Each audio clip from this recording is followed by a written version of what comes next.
하나님의 말씀 에베소서 2장 19절 20절입니다. 에베소서 2장 19절 20절 말씀 다 같이 봉독하겠습니다. 그러므로 이제부터 너희는 외인도 아니요 나그네도 아니요 오직 성도들과 동일한 시민이요 하나님의 권속이라. 너희는 사도들과 선지자들의 터 위에 세우심을 입은 자라. 그리스도 예수께서 친히 모퉁이 돌이 되셨느니라. 아멘. 오늘 하루가 또 하나님이 우리에게 주신 아주 특별한 날인 것을 믿음으로 꽉 붙잡으시기를 주의 이름으로 축복합니다. 수많은 사람들이 하루하루를 살아갑니다.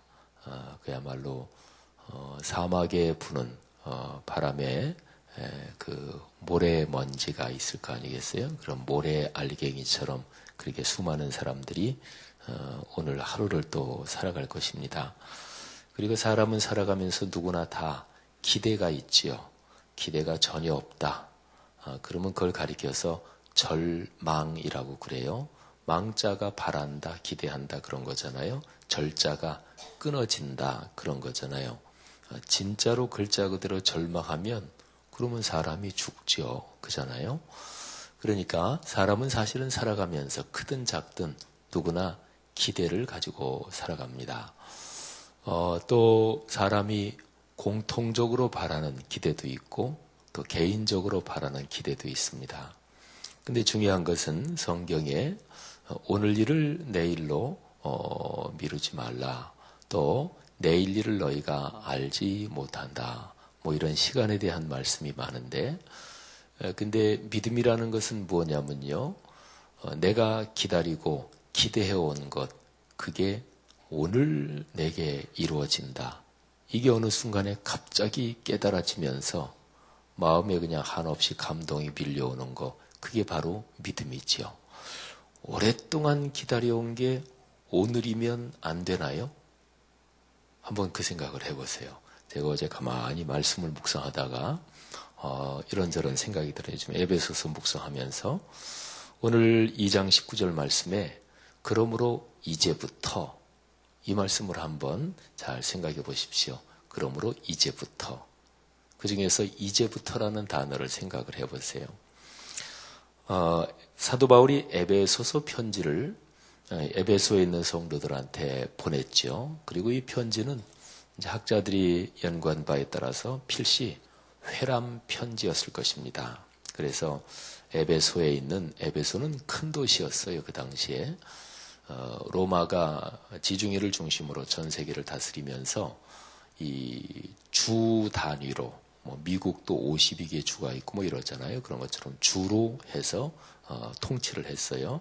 근데 아시아주의 주도, 수도였습니다.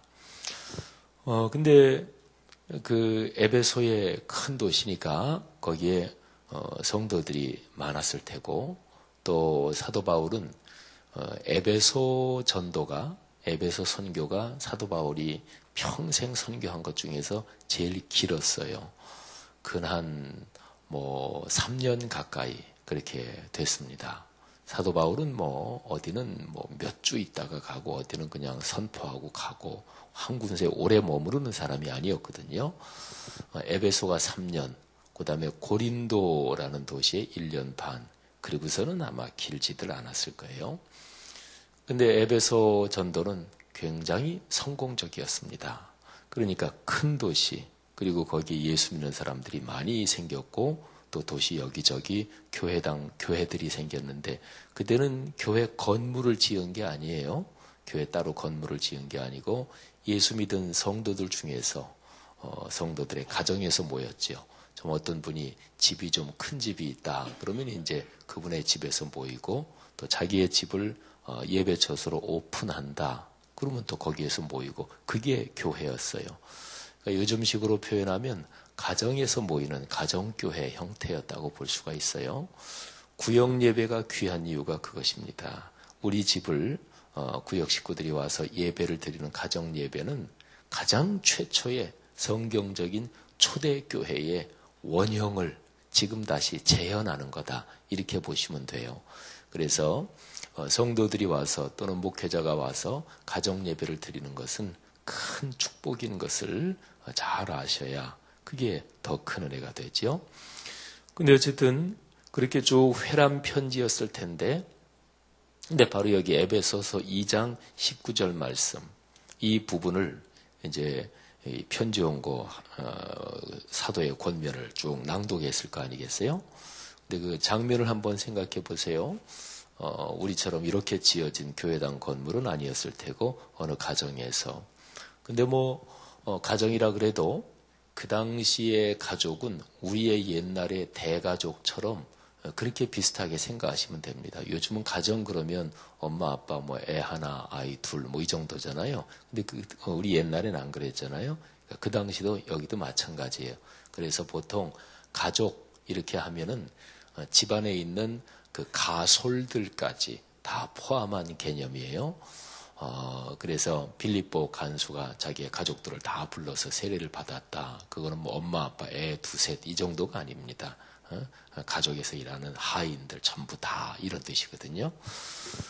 그러면 예를 들어서 한 몇십 명 정도도 모일 수가 있겠고, 심지어 100여 명도 모일 수가 있겠죠. 더 이상 몇백 명 이렇게 모이는 집은 아마 힘들었을 테고, 근데 쭉 가족 같은 이 가정집 같은 또는 넓은 대청이나 또는 여기 에베소 여기가 우리가 이제 올해 그 성지순례를 사도 바울의 성지순례 가면서 에베소도 들릴 텐데 이쪽이 아주 추운 지방이나 그러지 않고 여름이나 이런 데 아주 날씨 좋고 여름은 덥기도 하고 하니까 여름철 같은 데는 말하자면 이런 마당 뜰에서 모였으면 거기는 이제 한 2, 300명도 아마 모이는 집도 있었을 거예요. 어쨌든 밖이든 또는 집 안이든 한번 그 장면을 여러분 나름대로 상상을 해보세요. 이렇게 모였습니다.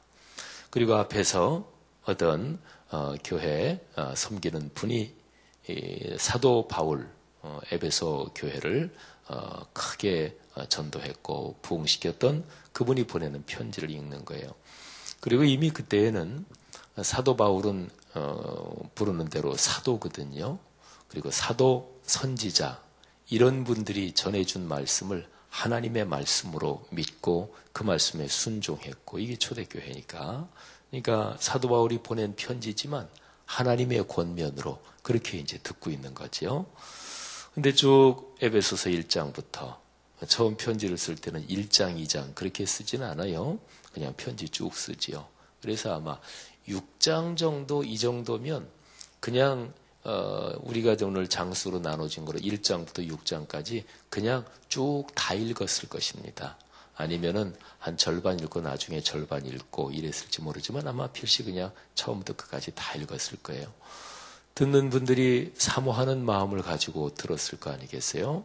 듣는 분들이 하나님 사도 선지자분 통해서 지금 주시는 말씀 제가 마음을 열고 듣습니다. 또 깨닫게 하옵소서. 또 하나님 말씀해 주십시오. 이런 심정으로 들을 거 아니겠어요?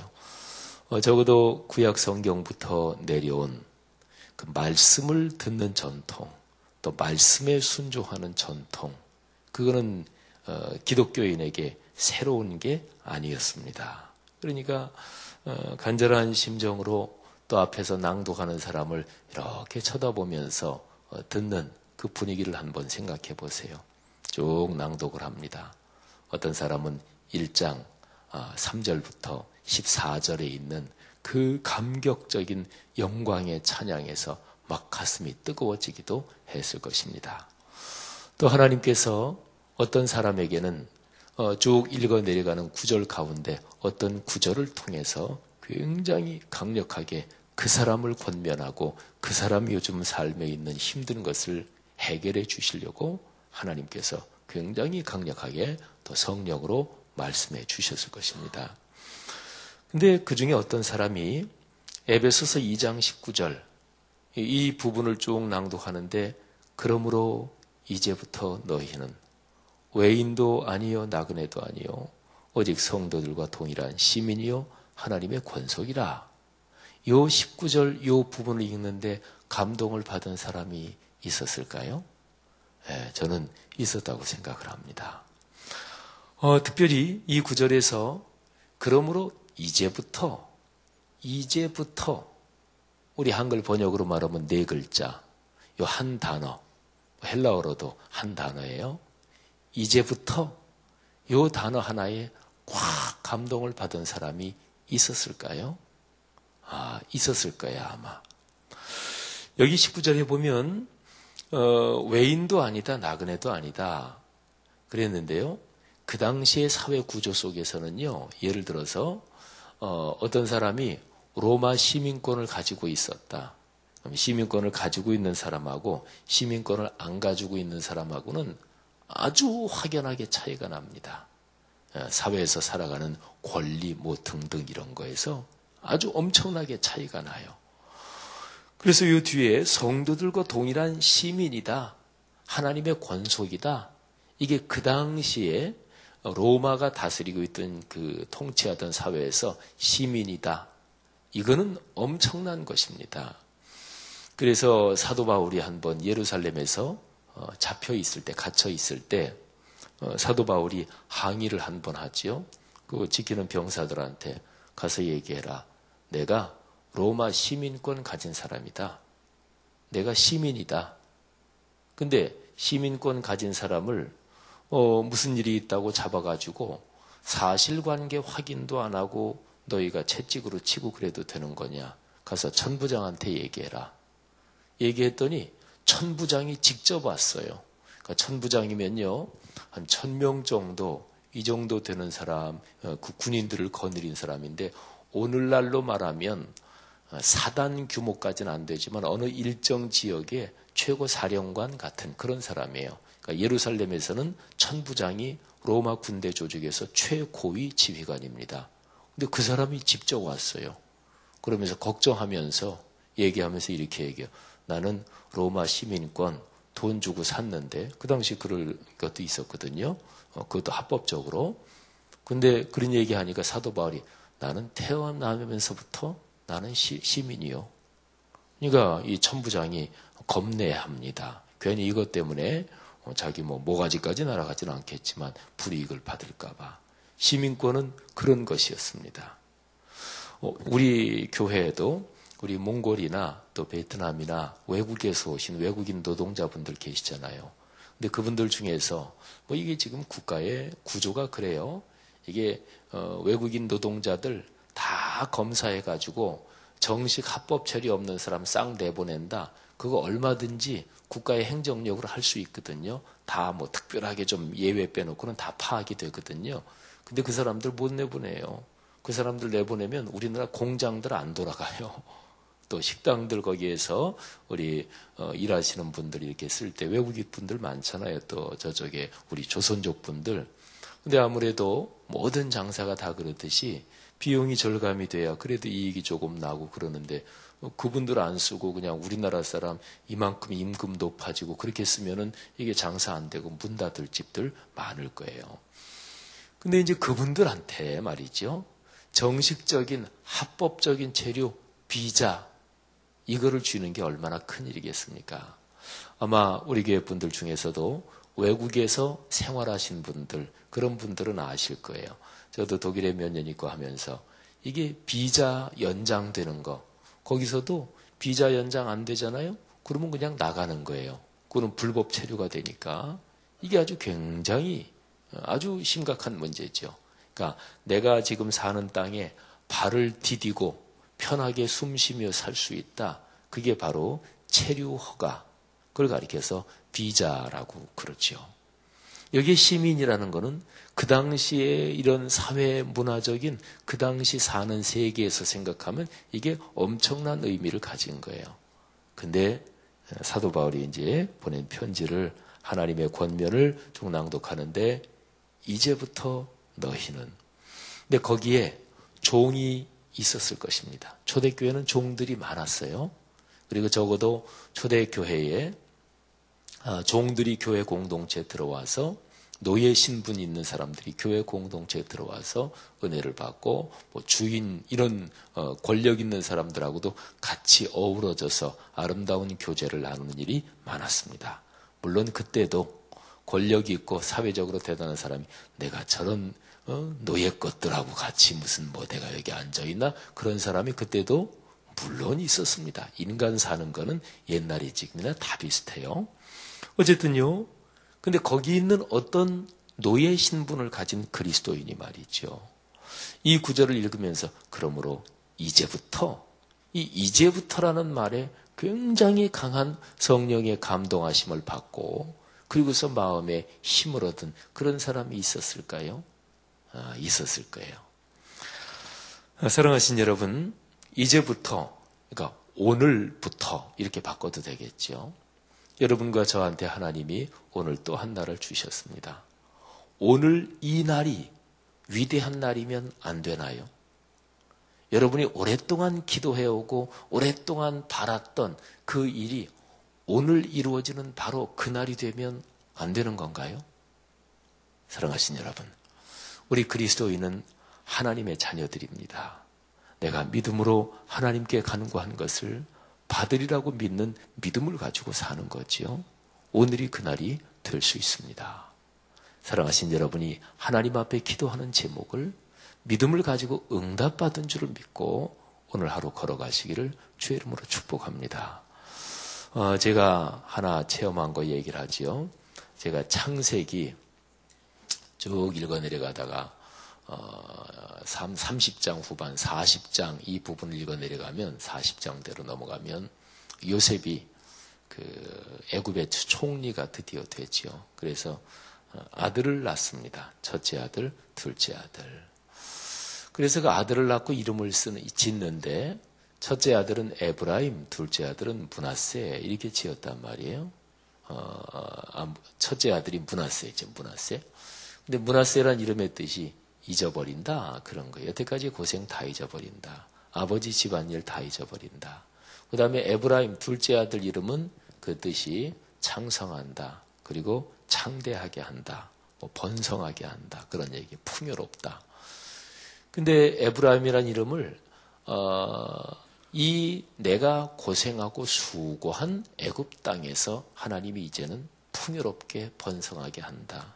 이렇게 되어 있어요. 그러니까 그 성경 구절을 이렇게 보면 단순히 풍요롭게 한다, 번성하게 한다, 그 표현만 있는 게 아니라 이 수고한 애굽 땅에서, 이 고생한 애굽 땅에서 그런 표현이 그 절에 있어요.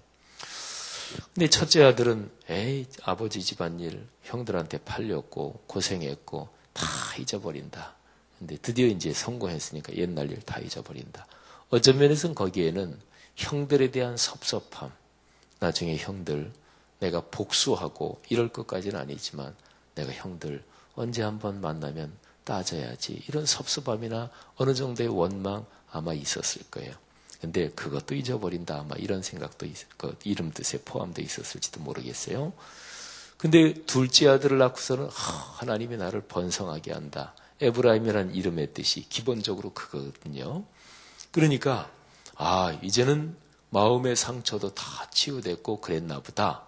근데 제가 그걸 묵상하다가 거기에 이 수고한 땅에서 이 표현이 있더라고요. 그래서 제가 그 구절을 그렇게 묵상했어요. 요셉의 상처가 아직 치유되지 않았나 보다. 이렇게 묵상을 했어요. 그러고서 성경을 가만히 묵상하다 보니까 나중에 쭉 뒤에까지 이어지는 구절에서 제가 묵상한 그 묵상이 그래 그렇게 충분히 묵상할 수 있겠다. 그런 문맥도 제가 발견을 했어요.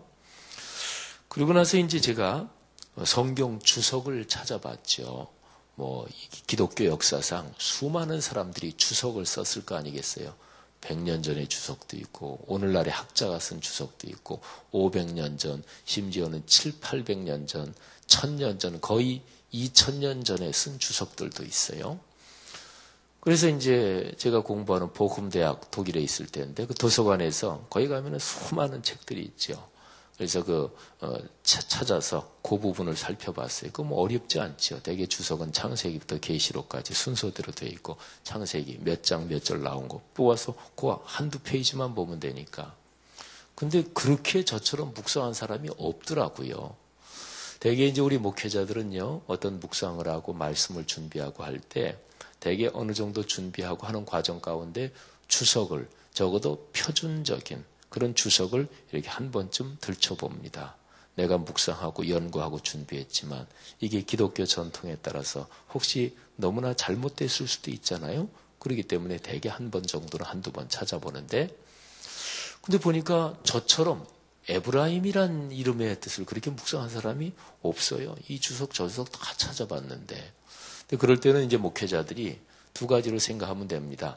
아, 내가 이렇게 묵상한 게 틀렸구나, 이렇게 생각할 수도 있고, 또는 사람에 따라서 그 사람 자신도 학자고 기본적인 신학적인 베이스가 됐으면, 아, 다른 사람이 해석해내지 못한 거를 내가 새로 생각했다, 이렇게도 생각할 수 있겠죠.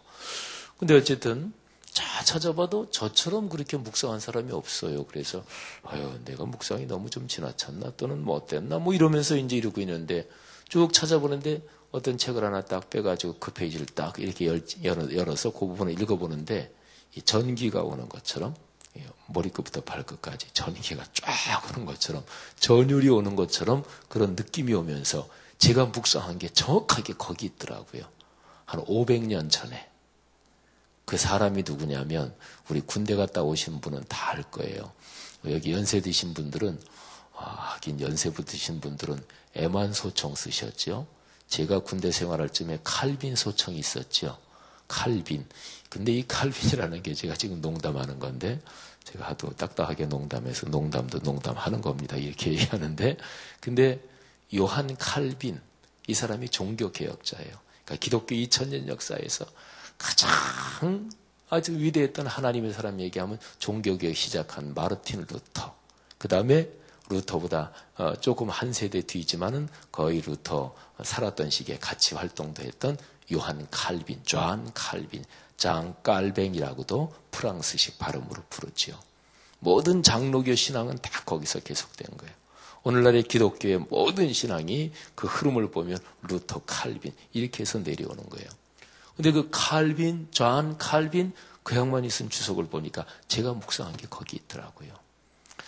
여러분, 사람은요, 1000년 전이나 2000년 전이나 3000년 전이나 지금 우리나 인간의 기본적인 구조는 똑같아요. 창세 이래로. 그러니까요, 성경 말씀이 대개 문서로 보면 거의 2000여 년 전에 다 쓰여진 문서들이거든요. 신약 성경은. 구약 성경은 한 2600, 700년 전, 또는 조금 메모 같은 게 이렇게 수집되고 그런 거 보면 더 거슬러 올라가죠. 그런데 그때의 몇천 년 전의 것이 지금 우리에게 감동을 주는 이유가 무엇일까요? 그거는 두 가지. 첫째는 성령께서, 하나님의 말씀이니까. 근데 두 번째가 사람 삶이 예나 지금이나 다 똑같다, 이제 그런 것입니다.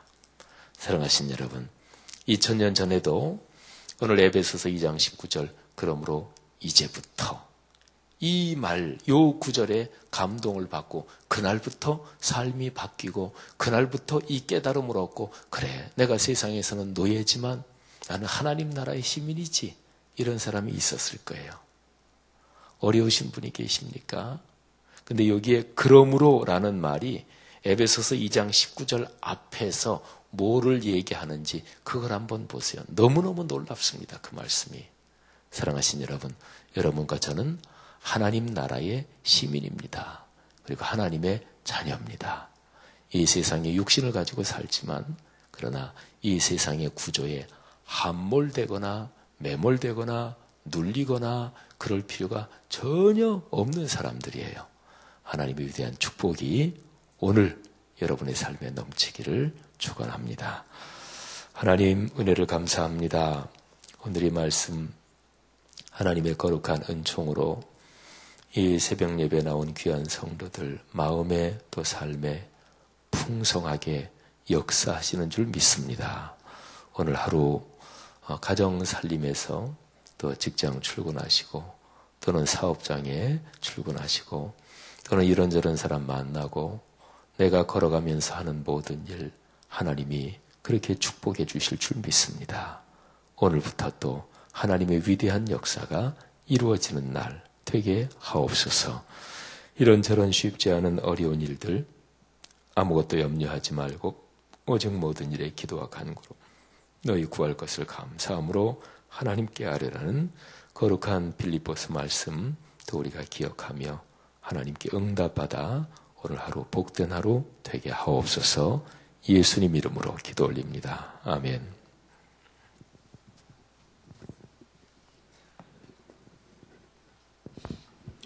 주신 말씀 감사를 드립니다. 공동기도문 교육 우리 함께 기도하겠습니다. 10년, 20년 아니 주님 재림하실 때까지 내다보며 다음 세대를 사랑으로 품고 세워가게 하옵소서.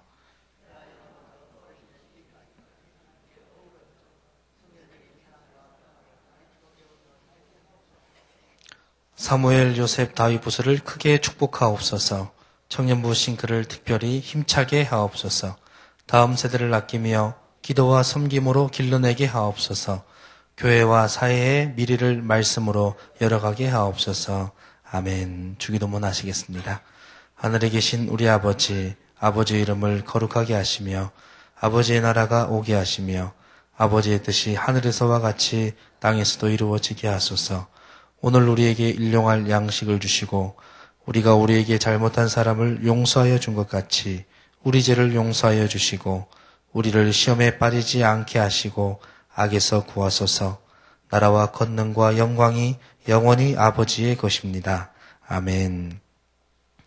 지금 들은 말씀이 내 삶으로 이어지게 하옵소서.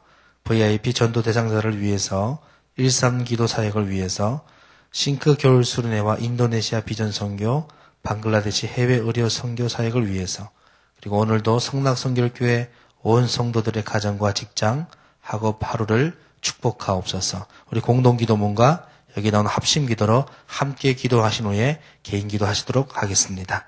기도하겠습니다.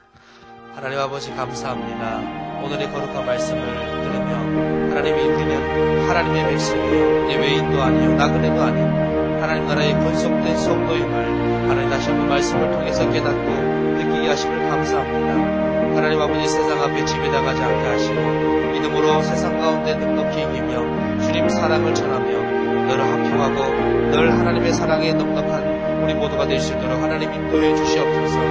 하나님 아버지 오늘의 거룩한 말씀 기회 잡고 오늘도 씩씩하게 담대하게 살아가기를 원합니다. 하나님 언제나 우리 마음속에 하나님을 향한 감사와 기쁨으로 충만해져서 그 마음 부여잡고 살아갈 수 있도록 하나님께서 우리에게 들려주시는 거룩한 말씀 붙잡고 살아갈 수 있도록 하나님 그리스도인의 정체성 잘 확립하고 건강한 마음으로 살아갈 수 있도록 인도하여 주시옵소서. 하나님 오늘도 우리 교회 공동기도문 교육을 놓고 기도합니다. 하나님 우리 교회 교육을 붙잡아 주시옵소서. 주님 오실 때까지 다음 세대를 사랑으로 품고 세워가는 공동체 되게 도와주시옵소서.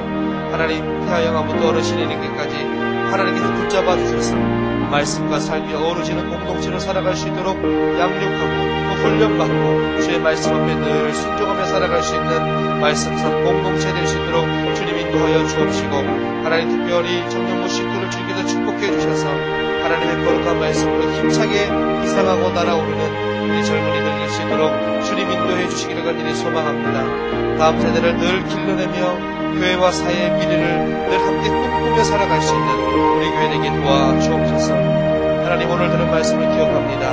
오늘 들은 말씀이 우리 삶으로 이어지는 오늘 하루 되게 하여 주시고 우리가 마음에 품고 기도하는 VIP 전도 대상자들을 위해서 그리고 올해부터 새롭게 시작하는 일상 기도 사역을 위해서 기도할 때 하나님 응답하시고 우리 교회의 기도가 숨쉬게 하시고 끊이지 않게 하시고 또한 아버지 전도 대상자들을 놓고 우리가 기도하고 마음으로 품고 주 앞에 아래일 때 하나님 아버지 그들을 향한 놀라운 주님의 사랑을 우리가 몸소 실천하며 그들이 주 앞에 돌아오는 것 부정함이 없고 아버지 하나님 인도하시고 이끌어주시기를 간절히 소망하고 기도합니다. 하나님 특별히 주 앞에 기도하는 분이 있습니다. 싱크 겨울 수련을 위해서 기도합니다. 인도네시아 비전 선교와 방글라데시 해외 의료 선교를 위해서 기도합니다.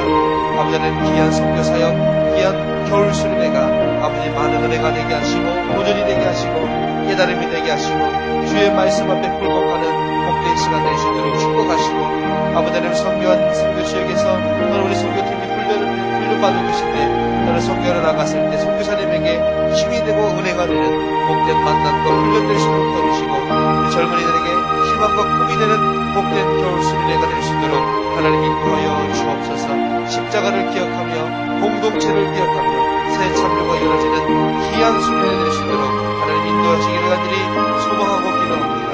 하나님 오늘 우리 성과 성교회 온 성도들의 가정과 직장, 학업과 하루를 축복해 주셔서 우리 성도들이 어디에 있는지 간에 임마누엘의 신앙을 가지고 살아갈 수 있도록 말씀상 공동체 이론으로 살아갈 수 있도록 그래서 하나님의 거룩한 리더십으로 살아갈 수 있도록 하나님 축복해 주시옵소서.